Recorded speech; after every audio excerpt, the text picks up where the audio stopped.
جی جی اس پہ کچھ قطعات لکھے یہ شبیر صاحب، اور وہ مشرق کی زینت بنی. نظر پڑی وسیم الحق صاحب کی،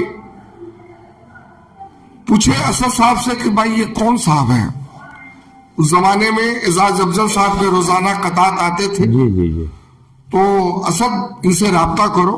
پھر اسد بھائی اور ہم دونوں آدمی شبیر صاحب کے گھر آتے ہیں اور وسیم صاحب کی خواہش ان سے مطلب بتاتے ہیں کہ بھائی اس طرح کی خواہش ان کی ہے، آپ روزانہ قطع حالات حاضرہ پہ لکھا کریں. انہوں نے کہا کہ نہیں یہ کام بہت ٹف ہے، مجھ سے نہیں ہو سکے گا. پھر ہم لوگ اخلاقی دباؤ دیے، دباؤ دینے کے بعد میں راضی کیے ان کو.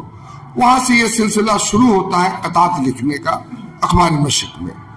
یہ سلسلہ چلتے چلتے چلتے پھر اسد بھائی مبارک کاپڑی کی تلاش کرتے ہیں، اور مبارک کاپڑی صاحب جب کلکتے میں پہلی مرتبہ کلا مندر میں وہ آئے تو ان کی خواہش ہوئی بھائی ان کے شبیر صاحب کو یہ ذمہ داری دی گئی کہ بھائی آپ ان کے آمد پہ استقبالیہ کی نظم لکھیے. اب مبارک کاپڑی صاحب کے متعلق وہ نہیں جان رہے ہیں، اسد بھائی جو ان کی تحریریں پڑھ کر کے جو بتانے مناسب سمجھے وہ اپنا شیئر کیے.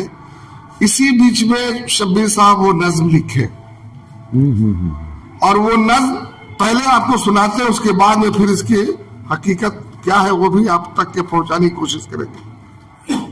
مبارک کاپڑی ایک علمی رہنما، یہ ڈاکٹر شبیر صاحب کی نظم ہے. جی جی جی جی یہ 4 مئی 2020 اخبار مشرق میں یہ نظم شائع ہوئی تھی.